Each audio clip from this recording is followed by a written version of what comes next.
All right, welcome to the Real Talk Football TV Premier League debate show. Make sure you like, comment, subscribe. First one, 2024. Tobias, of Shaq. All right, I'm not going to talk too much about the game, Newcastle, Man City, but the last goal in the last second, like it was like a dagger. It felt like a dagger for Liverpool fans. I'm a Liverpool fan, but it felt a dagger for the Premier League. You just know what's going to happen.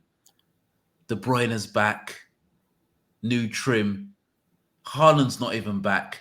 And to get that goal, you just know the other teams like Liverpool, Arsenal, you got to talk about Villa, Spurs. To win the league, most probably, you got to be 9 on perfect. And if you're not perfect, they're gonna come like a juggernaut and steamroll. If they win it, it'll be 6 Premier League titles out of 7. Everybody talks about the Bundesliga, about Bayern winning it every year and Liga, PSG. But the big Premier League was supposed to be so competitive. Everybody beats everybody. Is it just another? Is it just another Farmers League? Well, well, it is the one, really, isn't it? It's like how many you mentioned it, the Bundesliga, Liga, and where else do you have one team effectively? Yeah, you had you lot winning the one within that time frame, but if you go to La Liga, Atleti, Barca, Real Madrid have all shared it over that period. So there's not been one dominant force. Serie A Yeah, has been shared.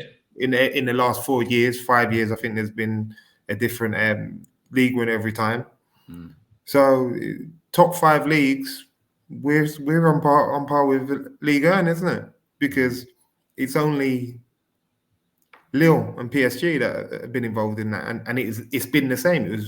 It's if you look at PSG being Man City, Mm.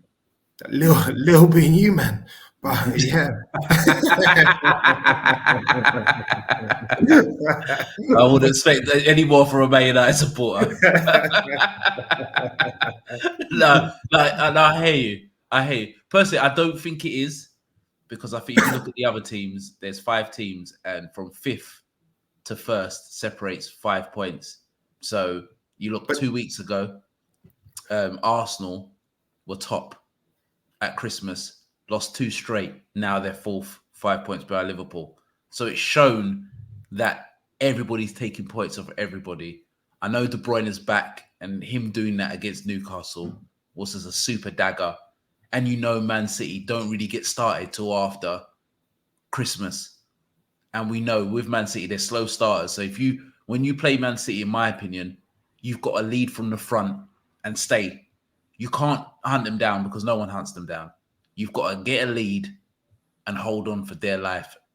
And I just think that the chances that Arsenal, Liverpool, Villa, Spurs have had while Man City away, they ain't done enough because they're only 2 points behind, and the best player in the Premier League in midfield by a mile is back, and the best striker in the Premier League by a mile is not even fit yet. So it's looking well, peak for everybody else.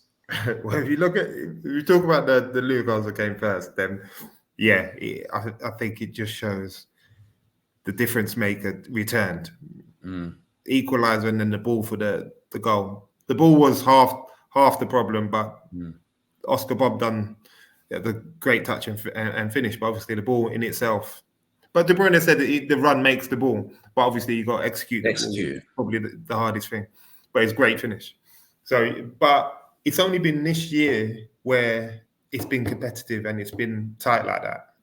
Like usually you can And it's say done. last year, but you saw everyone had that feeling last year that it was coming, and so it's really this is City's transitional year within that 7-year period.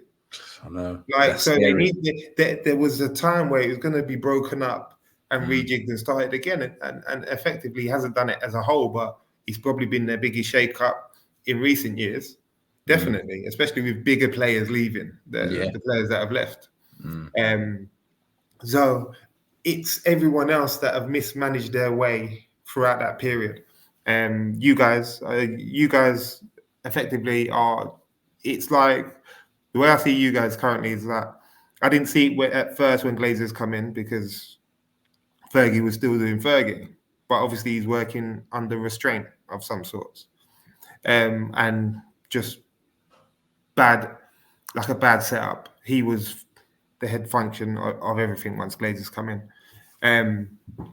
But Klopp being the same with you guys, because if you look at it, if you lot would have spent about what 200, 300 mil more maybe in the transfer market, could maybe add another 2 or 3 titles. You could have been that difference, but you didn't, and you slept on it. And I don't know how. Obviously, leagues are gone quickly, and I don't think that's going to change. That's going to be your structure while you've got those owners in place. I don't think you'll ever go out there and spend crazy. But the thing is, Tobias, do we know this? Because this is weird. Because I don't know if it was a smokescreen, but they sanctioned 120 mil for Caicedo. So is the money there, or is it Klopp? We don't know. It's weird because no one says anything. Because if they could sanction that, and he goes to Chelsea, so the money is there. But that was sanctioned because you was having an embarrassing summer. That's why it was sanctioned. It was starting to look embarrassing, so they had to do something. Yeah, it didn't work out well. Don't get me wrong, but lesson in disguise, mate. Again, as you say, it worked out well. If things wasn't going the way they was going this season, everyone would have looked at it as, imagine if you would have got Caicedo, and you can still probably say the same now. Imagine how much better you probably would be with Caicedo in that team also. As well as what you've got. So they needed to do that, and they're able to do it on a one-off, but consistently they're not going to do it. So that's the problem, and I think the problem being is the lack of managers also. There's 2 top managers in the league. Everyone else is learning on the job. Yeah, Unai Emery's he's an elite. Unai,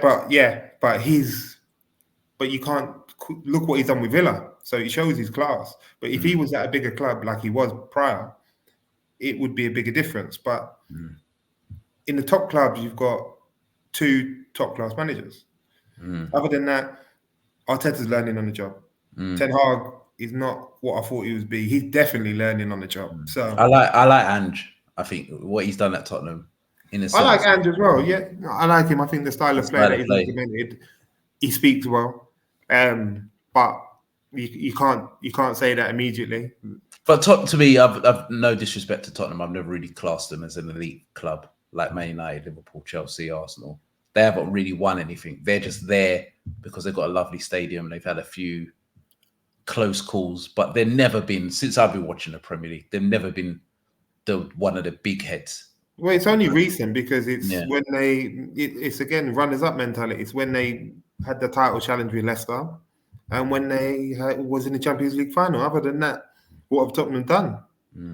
So then they're far from up there. It's just that people wanted to make it a big 6 for some reason and just fit someone else in there. All right, so if you look more competitive than where it is.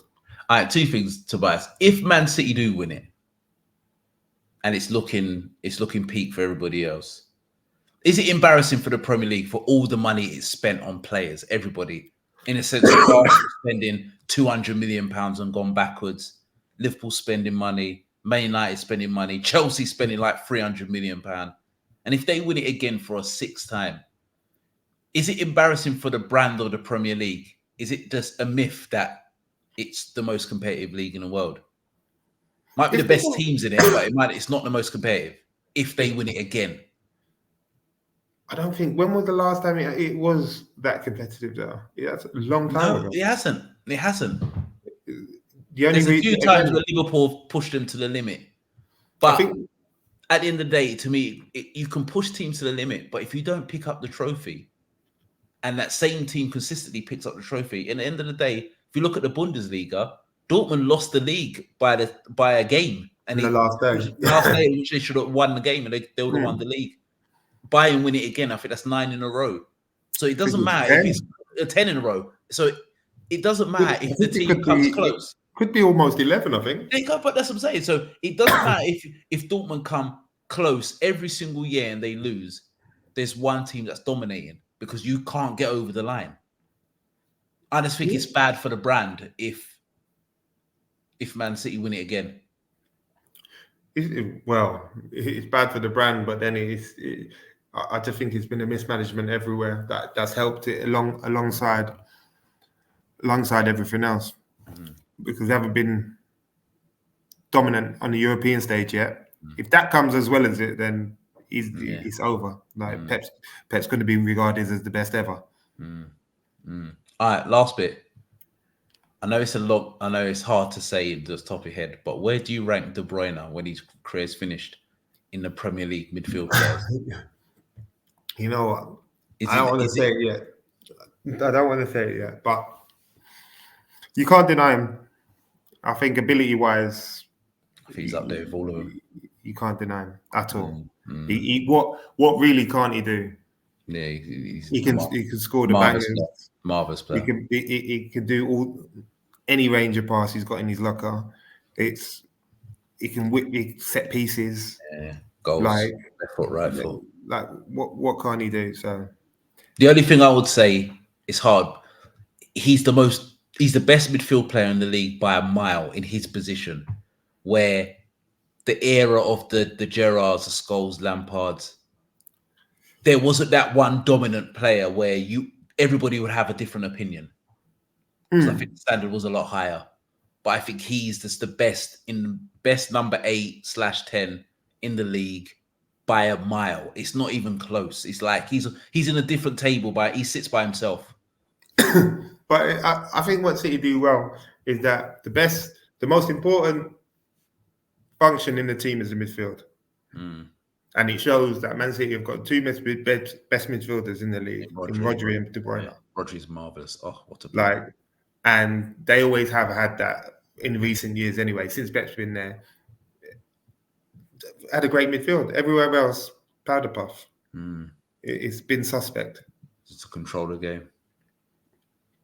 All right, guys, make sure you like, comment, and subscribe to the channel. We're back now. Tobias, last word. Ten Hag in.